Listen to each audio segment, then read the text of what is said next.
Bismillahirrahmanirrahim. Alhamdulillahirabbil alamin. Allahumma sholli ala sayyidina Muhammad wa ala ali sayyidina Muhammad. Assalamualaikum warahmatullahi wabarakatuh. Halo teman-teman, apa kabar semuanya? Semoga teman-teman selalu dalam lindungan Allah Subhanahu wa taala. Amin. Alhamdulillah, di video kali ini saya akan membacakan komen ya dari teman kita. Oke, so di sini ada mbaknya yang bertanya, dan saat ini mungkin mbaknya sudah numpang proses ada di PT. Oke. Assalamualaikum Mbak, mau tanya dong, kalau sudah di penampungan kapan ya kira-kira kita diinterview sama majikan? Oke. So di sini buat kalian yang sudah berada masuk di PT, di penampungan ya Mbak ya. Setelah masuk ke penampungan itu kira-kira berapa lama akan diinterview oleh majikan? Biasanya Mbak ya, kalau yang saya alami sendiri, saya setelah masuk ke penampungan itu kan dalam 1 minggu kemudian kita langsung di medical dulu. Setelah itu barulah kita sambil belajar, nanti secara kita tidak tahu ya, tiba-tiba saja ada interview. Dan untuk interview itu teman-teman itu enggak langsung, maksudnya di sini enggak pasti itu adalah calon majikan kita, bukan. Bahkan ada yang sampai 3 kali, 4 kali, 5 kali itu selalu dapat yang namanya interview dari majikan ya. Jadi di sini bahwasanya kalau saat interview itu juga majikan bakalan berpikir, dilihat dari kita cara ngomongnya, dilihat dari raut muka kita itu bagaimana, apakah majikan itu bakalan, semua majikan bakalan bisa menilai, majikan bakalan merasa cocok enggaknya, karena itu semua yang menentukan majikan, bukan kita. Oke. Dan di sini saran dari saya buat teman-teman semuanya yang saat ini kalian sedang menunggu ya, menanti kapan toh aku iki di interview karo majikanku, kapan aku dapat interview dari majikan, kapan kayak gitu. Di sini buat teman-teman semuanya sudah pasti kalian mempunyai banyak waktu tuh ya di PT, banyak sekali. Kalian jangan sampai yang namanya lalai untuk selalu mendekatkan diri selalu sama Allah ya, selalu beribadah, sholat ya Mbak ya. Karena di sini jalan satu-satunya cuman itu yang bisa nolongin kalian ya. Kalian jangan sampai punya banyak waktu tuh untuk ngerumpi saja ya, karena di sini banyak sekali hal-hal seperti itu. Waktu saya berada di PT itu ada gerombolan itu suka banget yang namanya ngerumpi. Yang ngerumpi ya boleh saja, tapi ada batasannya ya. Waktunya sholat ya sholat, waktunya kita menghadap ke Allah ya menghadap ke Allah. Kita minta ya Allah, tolongin ya Allah, semoga aku segera dapat majikan. Ya Allah tolongin ya Allah, semoga jobku segera turun. Ya Allah tolongin, semoga nantinya aku dapat majikan yang baik. Berdoa saat kalian sholat, mintalah sama Allah semuanya teman-teman ya. Kalian nggak bisa berharap pada manusia. Berharap pada manusia itu pasti akhirnya ya ujung-ujungnya bakalan kecewa sendiri. Jadi kita di sini kalau minta sesuatu ya mintalah sama Allah teman-teman ya. Di sini kita nggak bisa memastikan nanti kalau di penampungan dalam 1 bulan kemudian langsung kita terbang ke Singapura, enggak bisa dipastikan ya. Semuanya tergantung nasib. Kalau misalkan nasib kalian benar-benar beruntung ya cepat-cepat bisa terbang. Kalau nasib kalian benar-benar apes ya, ada tuh yang di penampungan sampai 4 bulan, 5 bulan, ada banyak.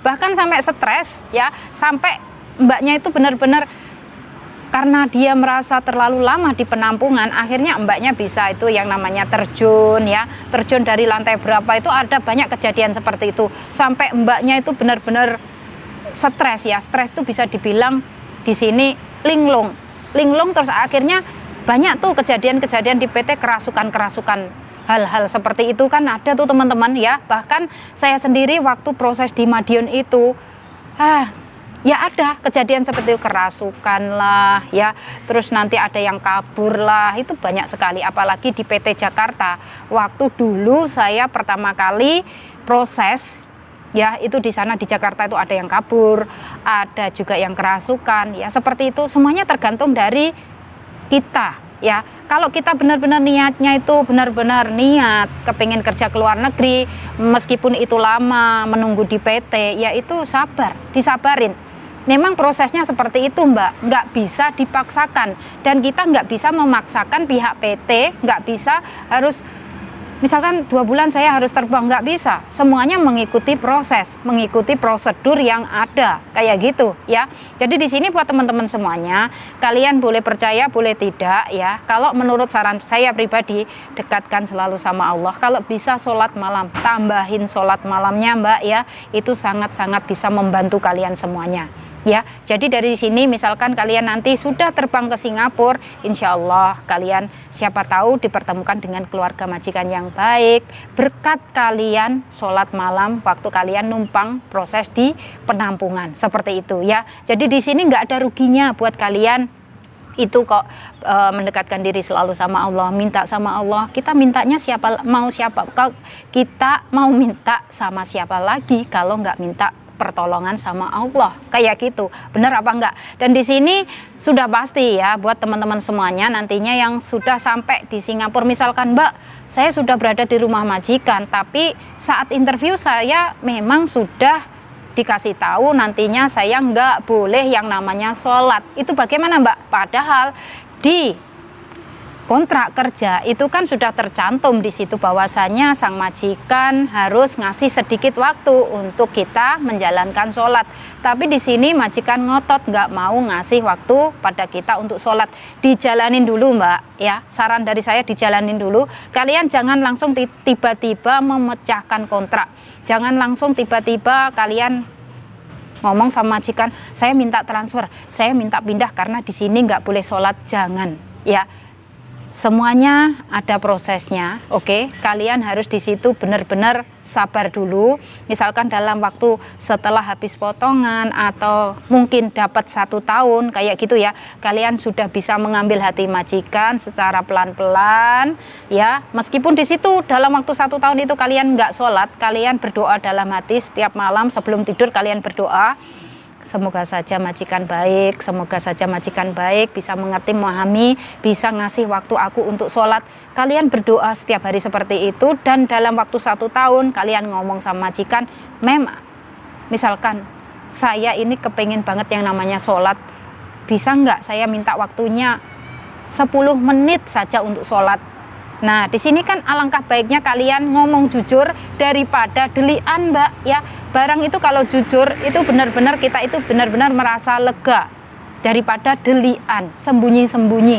Itu kita itu benar-benar sholatnya ibaratnya dikejar-kejar sama yang namanya rasa takut kayak gitu, rasa bersalah ya. Kita kan ibaratnya mau sholat, mau menghadap sama Allah ya, kita harus benar-benar kusuk. Jangan waktu kita sholat pikirannya kemana-mana, mikirin nantinya setelah ini mau ngapain, nantinya setelah ini mau ngapain. Nah itu udah pasti kalian pikirannya itu dihantui oleh setan.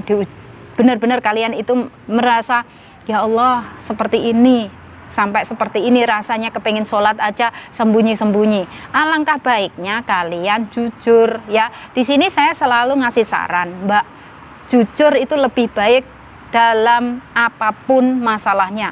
Misalkan di rumah majikan ada hal apapun ya, ada barang apapun, ada masalah apapun, alangkah baiknya kalian jujur Mbak ya.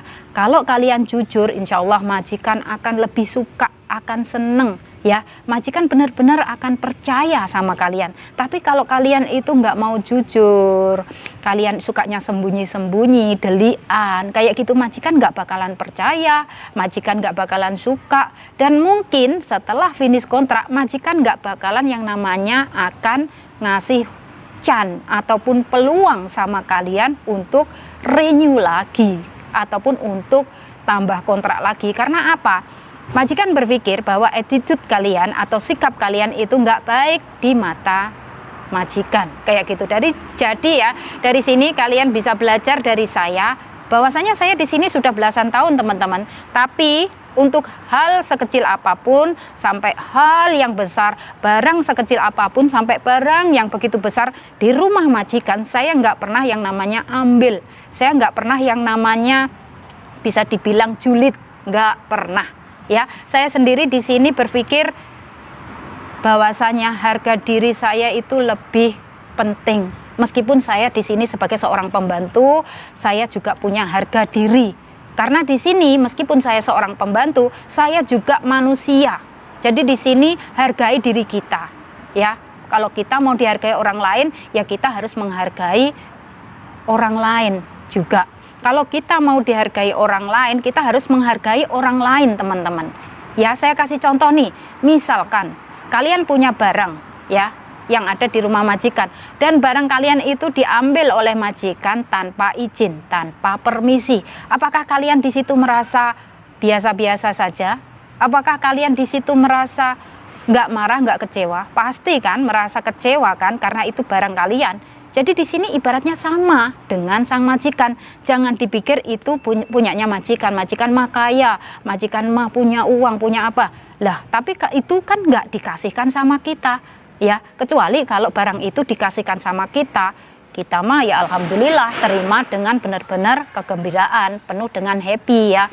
Tapi kalau misalkan barang itu di situ, ya saya kasih contoh nih ya, ada makanan cake di dalam kulkas, ada makanan roti di dalam kulkas. Enak-enak tuh ya, banyak banget tuh ya. Tapi di situ sang majikan diam aja, nggak ngomong sepatah kata pun, nggak nawarin sama kita. Ya kita jangan ngambil, teman-teman. Ya, apapun barang di rumah majikan sekiranya nggak dikasihkan sama kita, jangan diambil. Ya, saya di sini benar-benar ngasih saran. Ya, ini semua juga demi kebaikan kalian, juga demi nantinya kalian benar-benar mendapatkan bagus di mata majikan ya. Kalian mendapatkan penilaian yang benar-benar bagus di mata majikan. Oh, jadi pembantu saya ini orangnya nggak geleman ya. Maksudnya di sini dia itu nggak suka ngambil apapun tanpa tak kasih kayak gitu ya. Jadi di sini kita itu harus berpikir jauh lebih ke depannya, Mbak ya. Jangan sampai mikirnya majikan mah nggak tahu, kita makan aja, kita comot aja. Jangan. Kalau bisa ngomong, kalau kalian kepengen beli sendiri, Mbak, kan kita kan punya gaji, kita punya uang ya. Jadi di sini jangan sampai lah yang namanya kita itu namanya ibaratnya nggak ada harganya di mata majikan. Jadi apapun, misalkan majikan nggak ngasih ya diam aja, nggak usah diambil.